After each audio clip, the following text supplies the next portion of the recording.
¿Qué tal? Muy buen día, bienvenido a su sección de entrevista para tiempo.com.mx y Puente Libre MX. En esta ocasión, enlazándonos con el subsecretario de Minería del Gobierno Federal, el maestro Paco Quiroga, a quien le doy la bienvenida. Subsecretario, muy buenas tardes, ¿cómo le va?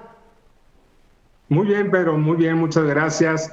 Ya no subsecretario, ya mi último día fue el 31 de agosto y ahorita lo que estoy haciendo pues es hacer una buena entrega, pulcra, completa, para que pues, no demeritar el encargo que me hizo el presidente de la República y la secretaria Graciela Márquez.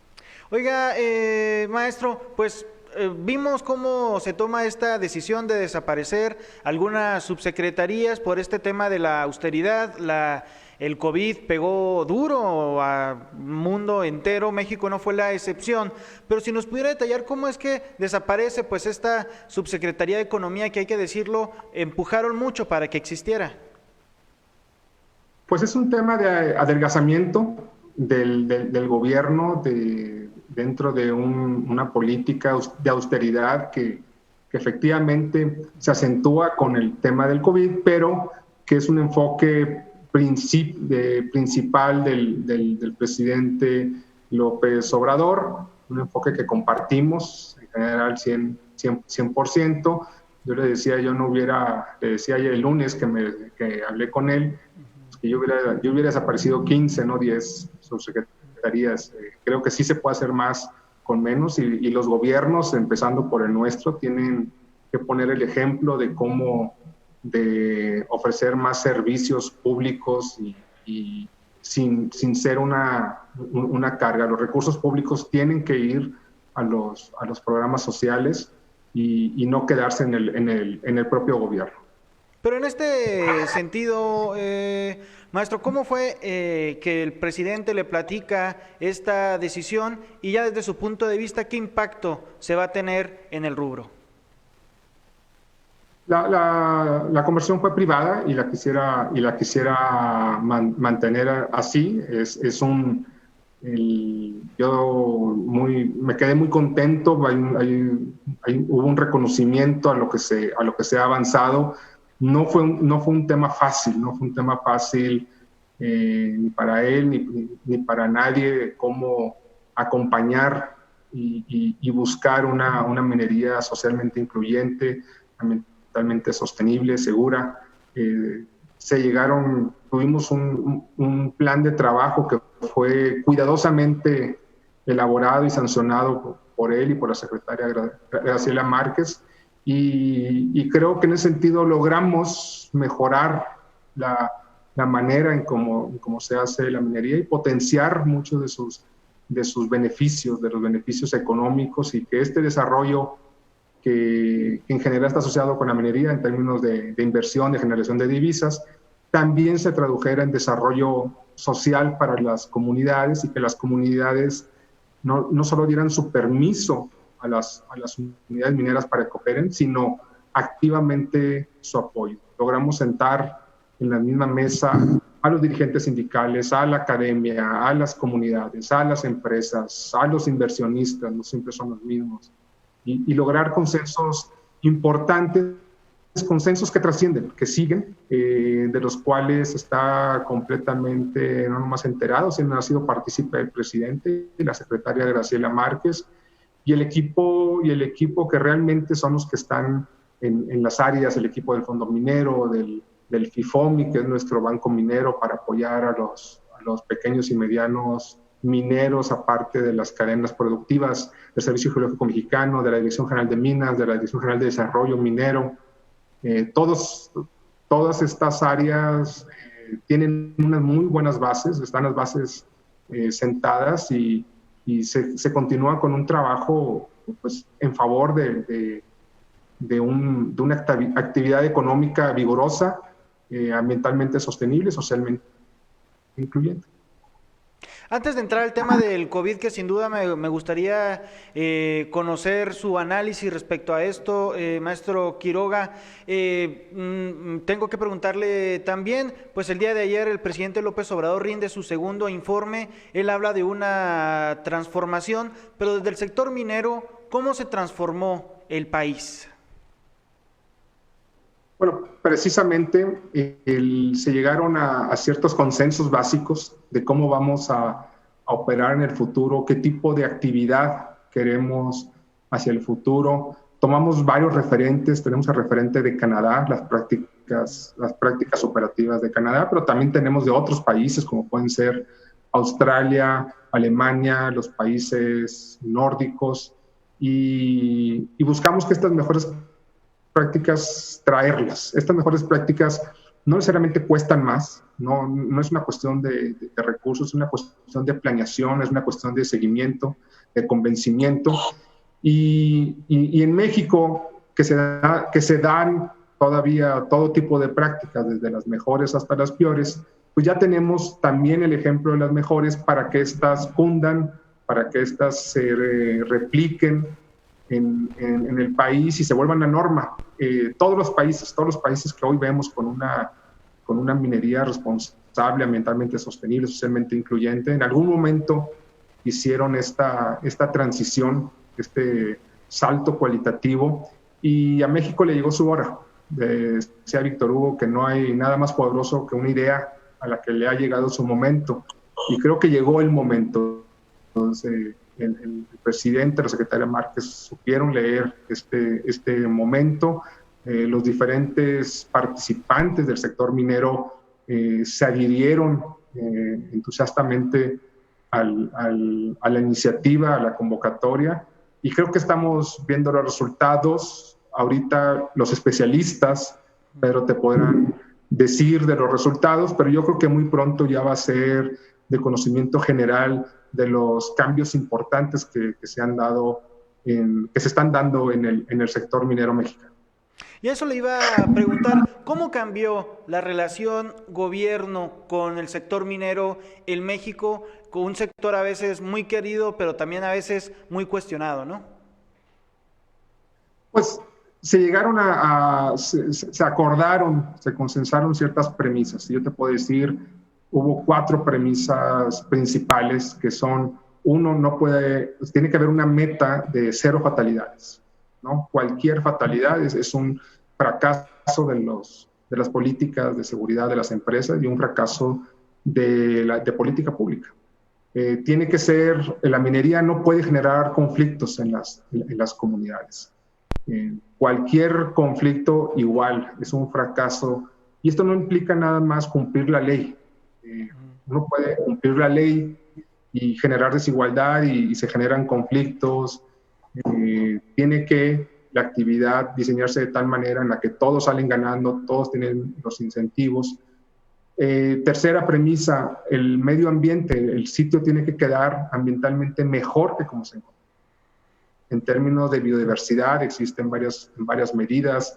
No es simplemente reforestar por reforestar, tiene que hacerse de la manera correcta.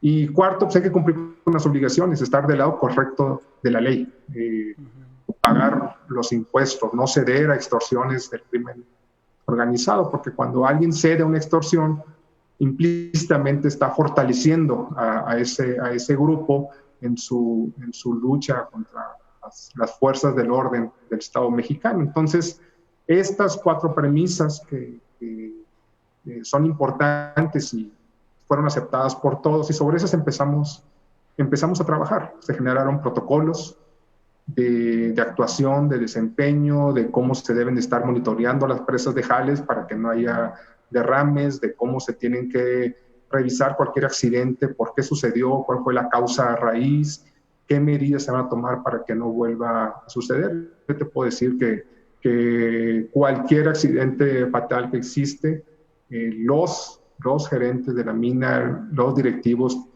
venían a mi oficina, lo van a seguir haciendo a las oficinas de Secretaría de Economía, a explicar y a hacer una serie de ejercicios en los cuales, después de varios por qué, ¿no? ¿Por qué esa persona estaba ahí? ¿Por qué se cayó la piedra?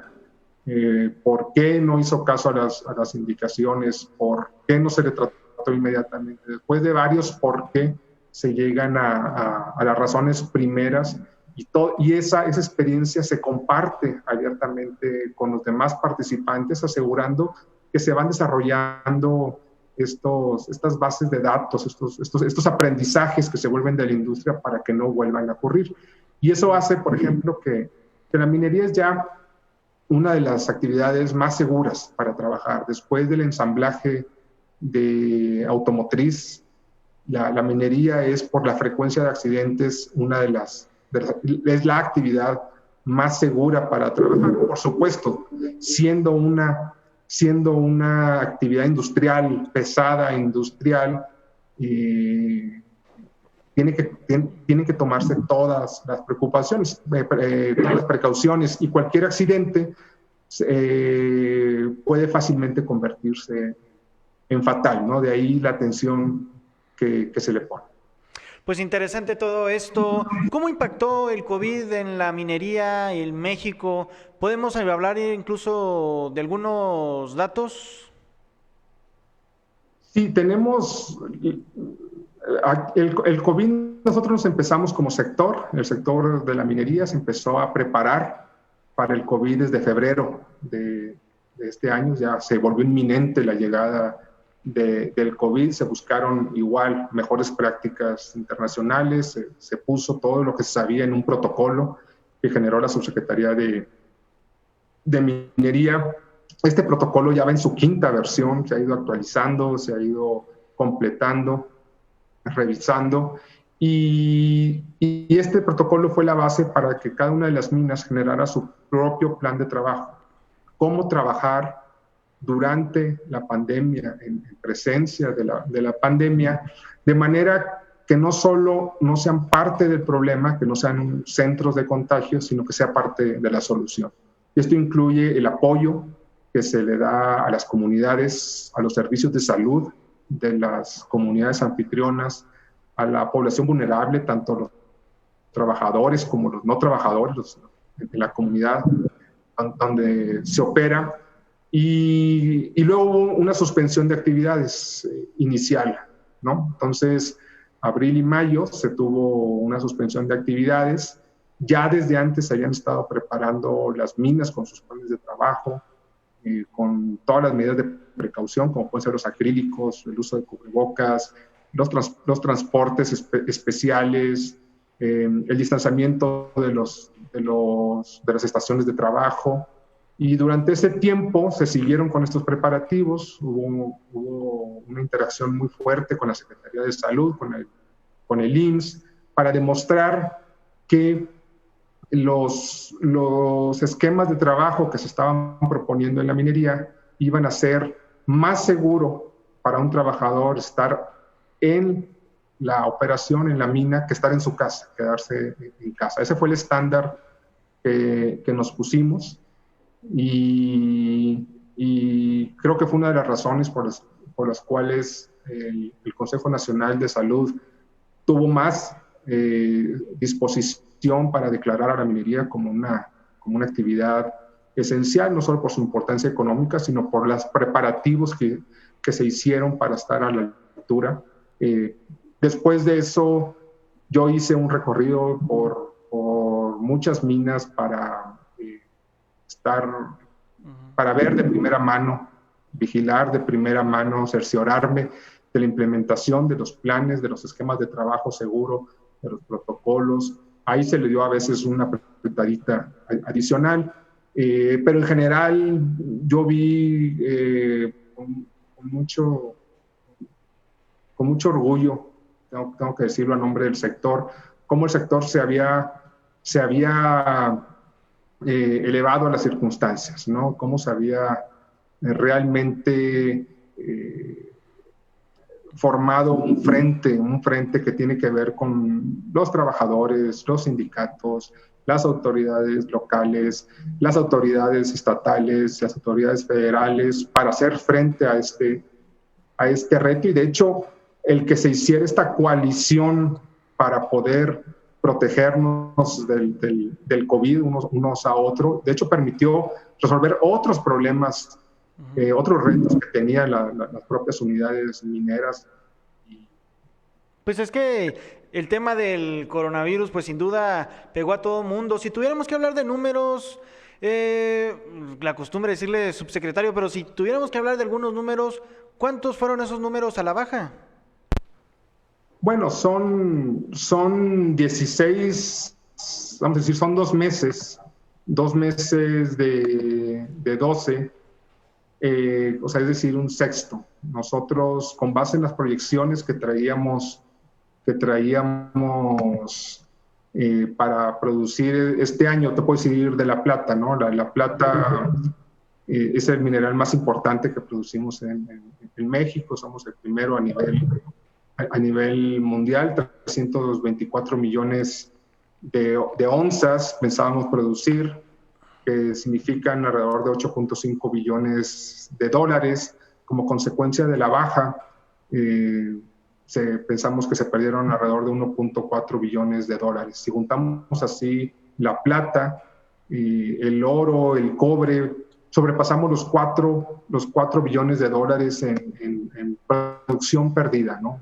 Uh-huh. Hicimos un cálculo con base en lo que está registrado y lo que sabemos que no está registrado, son como alrededor de 4.6 billones de dólares, es decir, 4.600 millones de dólares en pérdida. Sin embargo, está una reactivación en curso. Tenemos los precios internacionales. Hay que recordar que la minería básicamente es una industria de exportación. El precio de la plata ha aumentado desde mediados de marzo hasta ahorita más del 50%. Ahorita anda la onza como en $27.60, estaba como en 17.60. El oro se ha incrementado 27% en los últimos 6 meses. Está ahorita pegándole a los $2,000 la onza, estaba como en 1.550 hace 6 meses. El cobre ha aumentado en sus precios internacionales 44%, anda arriba de los $3 la libra, andaba como en 2.1. Entonces, esto nos habla de una reactivación, no solo un aumento de precios, digamos, del oro por el hecho de ser un refugio de valor, sino también de los metales industriales. Y esto es una muy buena noticia para México, porque México, aunque es un gran productor de metales preciosos, también es una potencia minera de metales base o metales industriales. Y cuando uno es potencia minera en los metales industriales, significa que las cadenas industriales, en las cuales también somos potencia manufacturera, tienen esta ventaja de tener en casa este aprovisionamiento de materias primas, lo que hace a México un país en una mejor posición para competir en los diferentes mercados. Luego de que se anunció pues ya la desaparición de esta subsecretaría de minería, pues ¿qué va a pasar? ¿Lo van a acomodar en una tipo dirección? ¿Va a seguir en el gobierno federal? ¿Qué planes, qué expectativas tiene Paco Quiroga? No, el equipo van a tener que reportar a alguna de las otras 2 subsecretarías. Lo importante, pero es que el enfoque ha sido ratificado por el presidente, por la secretaria, las prioridades, los objetivos, todo esto ya lo hicimos, lo hemos estado haciendo esta semana, y la atención del sector minero está garantizada. Yo te puedo decir que hay un programa de trabajo, es un programa de trabajo que no es unilateral del gobierno federal, es un programa de trabajo que se ha desarrollado conjuntamente con los gobiernos de los estados, con las empresas, con los inversionistas, con los líderes sindicales y con las comunidades, por supuesto. Y este plan de trabajo continúa, ¿no? Sí, definitivamente va a haber una persona menos, un servidor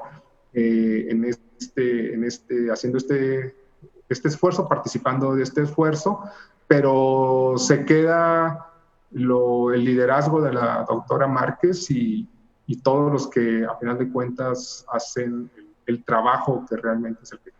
¿Y cómo lo trató Chihuahua? Hay que recordarle a nuestro público que la Subsecretaría de Minería estuvo desde su concepción, desde que entró el presidente López Obrador aquí en Chihuahua, instalada como una manera de acercar el gobierno federal a la gente. Pero ¿cómo lo trató Chihuahua? Maestro. Me sigue tratando muy bien. Ahí está mi familia, están mis hijos, mi hijo más grande en el Covach, la más pequeña ahí en el proyecto Montana, la primaria se está graduando, está entrando a una secundaria. Muy bien, muy bien. Chihuahua es un gran lugar, es un lugar al que yo llamo casa, en mi casa. Por supuesto, parte de estar en este trabajo es que uno tiene que estar constantemente en las minas. Entonces, si me dicen, hoy estuviste poco en Chihuahua, efectivamente, ¿no?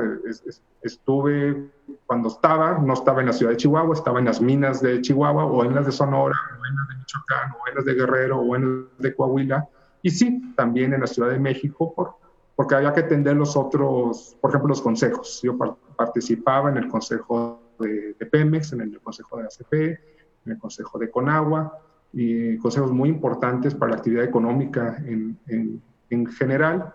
Y entonces, no, para mí Chihuahua sigue siendo mi casa, se mantiene las funciones que se están haciendo en Chihuahua.